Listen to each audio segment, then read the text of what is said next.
What is up, guys? Welcome back to the channel. So today in this video we're going to talk about 9 mega cap stocks in this video. But before we get started, please hit that thumbs up button. That is greatly appreciated and that really helps out with YouTube algorithm. And if you want to support the channel and get my daily trade ideas, my swing trade ideas, 3 days of live trading in my Discord, definitely check out the Patreon. I'll leave a link down below in the description. And if you are new to this channel, consider subscribing. And now let's get right into it, guys. So here's my X profile right here. And if you're on X or I would say Twitter, definitely give me a follow. And I've been posting a lot of things, especially my plays, weekly, daily expected moves, and what I'm doing in the market, and what I'm throwing out at my Patreons. All the moves are here on X. Also, my videos are getting uploaded on X, so you can watch and go through all these stocks right here, mega names, and also the stock market update. All those are coming out on X as well. So definitely, if you're on there, give me a follow, and you can also get easily access with me through this platform right here, guys. On AMD stock, it's up 1.67%, and if you look at it, after this big rally all the way up to almost 133, we got nothing but a lot of chop here on AMD, just going back and forth, but not really going anywhere. We're kind of in this chop box between 118 and to the downside around 106 to 107. And I think a big move is coming on AMD, and that's going to happen with this earnings coming next week on the 1st of August. AMD stock, we could see a massive explosion from here back up to possibly 130, or a breakdown below this low, which is around 107, and that would take AMD down to at least close some of those gaps to the downside. But as of right now, yes, until the earnings, this thing can just chop around here in this chop box between 107 and 118. Going into next week on Monday, if you look at it today, AMD stock was not able to hold and close above white line 20 SMA, which is at 113.67. So that needs to break early as Monday, and then also red line 50 SMA 115.32. And if that happens, AMD is going to close this gap at 115.55. And then we also have the big resistance right here, 118. Only if that breaks, we're going to see a quick trip up to 121.76 and then 126. To the downside, we have strong support down here, blue line 5 SMA right around 111.33, and if that gives up, AMD will come down to 108.68, and that is this lower Bollinger Band on this daily chart. On Nvidia stock, it's up 1.85%. Now let me say this, especially for the day traders, money is right here on Nvidia. If you're day trading and you know how to get in and how to get out exactly on time. Now, we talked about it in my video before that Nvidia, watch out guys, there could be a pullback down to this gap, or at least down to this support, which is that previous all-time high 440. And you know that, this all-time high where we got rejected, once we broke out, now that is a support. And look at this nice juicy pullback down to the support 440. And I think that was back-to-back 2 days last week. Last week one day and this week Monday. So you got a nice juicy healthy dip, not going below 439. Easily can put a stop, 15% stop at 439, less than that. And if we did that, buying this dip at 440, I mean, look at this. Within just a matter of days, I think 3-4 days, from 440 now today 470. So that is why money is right here, and this is kind of a heaven for day traders. If you're trading Nvidia and you got a good exit, where you can exit if this thing actually goes against you, you can make a ton of money on this stock. I mean, look at this big move again today. This is not a small move, $8.50. It was up close to $10, and now trading almost close to that all-time high, 480.88. So Nvidia going into next week. We also have earnings coming next month right here on the 23rd.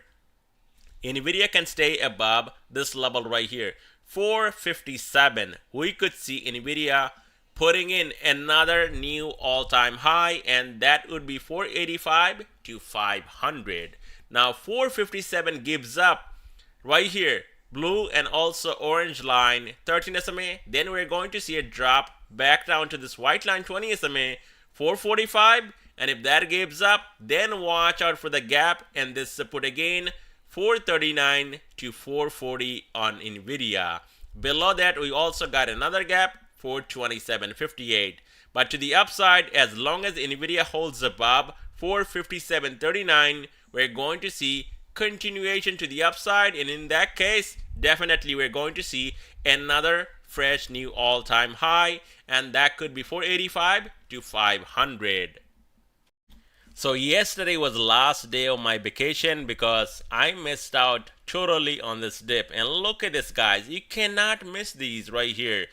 Netflix dropping yesterday down to where? Lower Bollinger Band, 409.40, almost touching the lower Bollinger Band. And this thing, I knew it exactly that today would be a day where we see a bounce on Netflix after this big pullback from 485. This thing almost gave away what? $80, guys. And now if you look at it today, up $13 on the day, almost 3%, ran all the way up to 427.47, and now it's actually trading above 423.54, holding blue line 5 SMA as a support. So if this is not a dead cat bounce, we could see Netflix going all the way up to 440 again to retest white line 20 SMA, and above that 450 possible. Now, if this is a dead cat bounce, then watch out for the support down here. Blue line 5 SMA right here, 423, 418, red line 50 SMA, and then a move all the way down to lower Bollinger Band, 409, which is aligned with this gap down here. So that should be a strong support, and then 400. On Apple stock, it's up 1.35%, and Apple just grinding and going higher and higher. If you look at it, the dips are getting bought up really quickly right here off of this white line 20 SMA. Once again, we saw a dip yesterday, and the dip was bought up again today, and this thing ran again back up to almost 197 before touching this upper Bollinger Band and getting rejected and coming down and closing just under 196. So I think on Apple stock, as long as Apple can hold right here 194 blue line 5 SMA, the next stop 200, and that's gonna be a fresh new all-time high.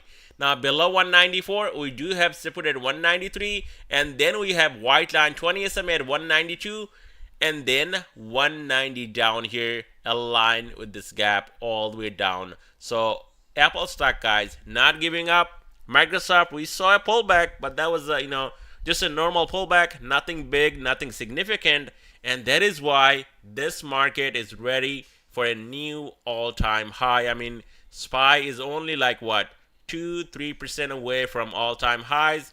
Just need like $10-12. That is nothing. 1 week of trading and SPY can reach that level, hit a new all-time high. And same goes for Nasdaq 100, or in this case QQQ, the ETF.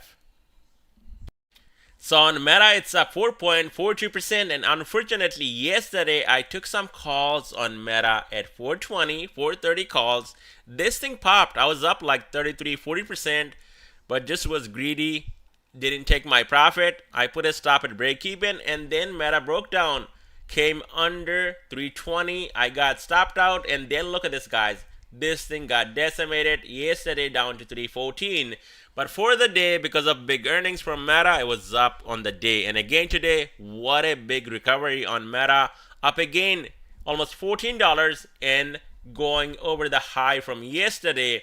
And that is looking extremely bullish. And the next resistance on Meta to the upside, 338.65. Now Meta, like I said, this is another stock setting up for a new all-time high.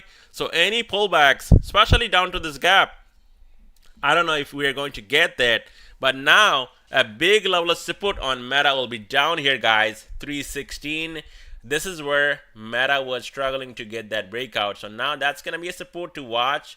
in a dip buy zone, and below that, watch out for a move down to right here, 13 SMA on this daily chart around 307, and then the gap down here at 301 to 300, which is aligned with this white line 20 SMA, and that is going to be an absolute dip buy on a pullback. As of right now, Meta can stay above 316. We're going to see continuation, but this Bollinger Band on top needs to expand further out all the way up to 338.65, and then we're going to see Meta going even higher. So Meta can possibly come down a little bit here or consolidate in between 316 and 325, and this Bollinger Band will expand all the way up to 338, and then we could see, Meta going higher and possibly also getting up to a new all-time high. On Microsoft, it's up 2.31%. Now, this week, like I said, I was on vacation, not doing much, only took like 2-3 trades and very small amount, 2-3 contracts, some shares, and that is it, guys. But someone in my Discord was asking yesterday, well, I didn't have my laptop, nothing with me, only the phone, and that is why I couldn't give you the exact level, but I said it yesterday that Microsoft gets down to this lower Bollinger Band, there is a dip buy, and that was sitting close to 328, 327. And if you caught that move at 330 right here, guys, you made money, because look at this, 328.96 low for the day yesterday. And if you caught this move, you can easily put a stop 10-15%, and this could be a nice overnight swing trade. And look at this now, it's up almost $10, actually up more than 10, because closing at 330 ran up to 340. That is $10, a big move on Microsoft. That is why I think whenever you see market going up, everything is green, and suddenly there is a sell-off, you think bear market is back, because those videos are working in back of your mind, thinking that crash is here and this is just getting started right here, so I should avoid everything. No, that is where you buy the dip, you hold, not going long. I'm not talking about buying this dip on Microsoft and going long. No, you don't do that. Possibly a day trade, overnight swing trade, and you can make a lot of money buying off of this lower Bollinger Band. Now, if you look at it, I bought this dip right here on that last drop on Microsoft. Then what happened? Retracing, going back up above this Bollinger Band, and then a new all-time high again. Same thing goes right here. And you rarely see a big mega name like Microsoft or Apple actually closing under lower Bollinger Band. The next day you're going to see a bounce, and the stock will retrace lower Bollinger Band and going above lower Bollinger Band the next day or the day after. So these are some great setups if you can take them, and if you miss them, thinking about a crash, well, all I can say, good luck. Now on Microsoft, if you look at my screen, it's actually above 338, 339 right here, struggling right here. But if this thing actually breaks, I would say right here, 342, this white line 20 SMA, guys. Then Microsoft going all the way up to 345 to close that gap on top. And if that breaks, we could see 355 again, or even a new all-time high. It's not looking all too good right now until Microsoft gets back up above 345. That would be more bullish. Now trading under white line 20 SMA, and we do not have all the moving averages right here on Microsoft positively sloping to the upside. We got white line 20 SMA and red line 50 SMA, but look at this, 5 SMA on this daily chart, this blue line negatively sloping to the downside, and that is not a good setup on Microsoft. So you want to see Microsoft above at least 342 to 345. That would be more bullish, and we could see more upside on Microsoft. As of right now, it's just holding on to this red line 50 SMA, which is around 335. So that's going to be a critical level to watch, this red line 50 SMA. And if that gives up, yes, there could be more downside, possibly down to this gap around 316.50, and that could be coming because this is also a big run and we haven't seen any significant pullback on Microsoft. So watch out, guys. I mean, this could be a nice pullback, but this thing needs to get back up above 345. That would be more bullish for more upside, and below that we could see more downside, possibly down to this gap 316.50.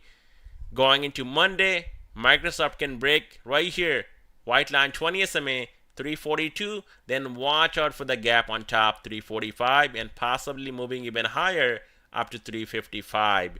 To the downside below 339, 338, watch out for the support at 335, red line 50 SMA, and then lower Bollinger Band down here at 327, and then the gap at 316.50. On Amazon stock, it's up whopping 3%, and this was another opportunity that I missed because I was on vacation right here, guys, on Wednesday, I believe. You cannot miss out on these opportunities right here on Amazon. Touching lower Bollinger Band, those are buying opportunity right here. And if you look at it after touching this band right here, well, not quite touching all the way, but coming down to 126, that was a dip buy on Amazon. And look at this massive move in 2 days, now trading at 133 today and closing at 132.21. So Amazon again looking bullish. We got earnings coming next week. So that's going to be a big week next week, guys. Amazon can hold above 130.65. We could see it run up all the way up to 138 before the earnings. Now Amazon breaks below 130. We do have support down here, 129 and then 128. Also down here at 125.88, lower band right here, also aligned with this red line, 50 SMA. And with good earnings, like I said, this is another stock setting up where you could see a fresh new all-time high. And that is coming with some good earnings. Only if they got some good earnings, we're going to see that big move on Amazon also. So prepare for that on Amazon next week, and we're going to find out what direction Amazon will pick. If it's to the upside, we're going to see a new all-time high. With bad earnings, we could see Amazon closing some of these gaps, possibly down here to 106.79. On Google stock, it's up 2.42%. Now, if you look at it, guys, this cannot get any better. We got this nice bull flag on Google. Lots of consolidation broke out, right here. Came back, retested, holding top of this bull flag, and then with the earnings, another massive gap up. And now look at it, guys. Google is gone. No more $85, $100. Google is gone. You're not going to find Google at this price, and that is why when I made those videos, about 6-7 months ago, and I was mentioning in my video that these are buying opportunities, guys. Buying the dip is the right thing to do right now. And people are just saying that, Google will break down possibly to $50 or even lower, and SPY going to 250. Well, 250 never came, but I think, we got 450 and possibly even 500 coming very soon. Now on Google stock, if you look at it, it's getting a bit frothy, overextended. So I would like to see a pullback down to the support 129 to 130 and possibly down to 127.44 right here where we got rejected before, and that is aligned with this blue line 5 SMA. And if this thing somehow closes this gap down here around 123, that's gonna be a dip buy on Google stock. Right now, Google is something you want to wait and see how this thing actually plays out. Maybe this thing consolidate right here, and then we could see a big move higher, possibly up to 150s. But as of right now, the move is already made. You want to wait for a pullback. You do not want to short with good earnings, because if this thing actually spikes above this high 134, easily can touch 140 to 145. Google stock definitely on a pullback. This is going to be a big level to watch between 130 and 129, and below that 127.44, aligned with this resistance where we got rejected before also, and that's going to be also a big level to watch on a pullback. And down to this gap 123.69, that's going to be a dip buying zone on Google stock. And yes, we do have more gaps, 120.130, 118.23, 113.51 on Google stock. On Tesla stock, it's up 4.20% and another massive rally on Tesla. And yesterday Tesla was up in the morning, and then just like everything else sold off. But look at that recovery today on Tesla, back over 262, and looks like early as Monday we could see Tesla going all the way up to 268. And if that breaks right here 268 to 269. Above that, Tesla can move up to 273, and that is where this white line and also orange line 13 SMA is sitting. 273 right here breaks on Tesla. Watch out for that gap on top at 289.52 and possibly up to even 300. But I think by end of the year, Tesla will be over 400, and we're going to see Tesla going even higher because that monthly MACD is about to get that bullish cross. And if that happens, just like everything else, even small stocks like PLTR, SoFi, and Xpeng, Neo, everything is going to the moon. So imagine Tesla getting that bullish cross on that monthly time frame. This thing in no time will be 400. So anything below 250, those are strong buy zone on Tesla because we have lower Bollinger Band sitting at 251. Anything you're buying below that, those are strong buying opportunity on Tesla. And yes, we do have gaps, so you want to buy slowly. Right here at 235.23, we got one gap, and the one down below 221.91. Tesla next week, key level of support 262, and the next one down here at 251.68, 244.85, and the gap down here at 235.23. Above 262, watch out for the resistance at 268 to 269, and then 273 white line 20 SMA.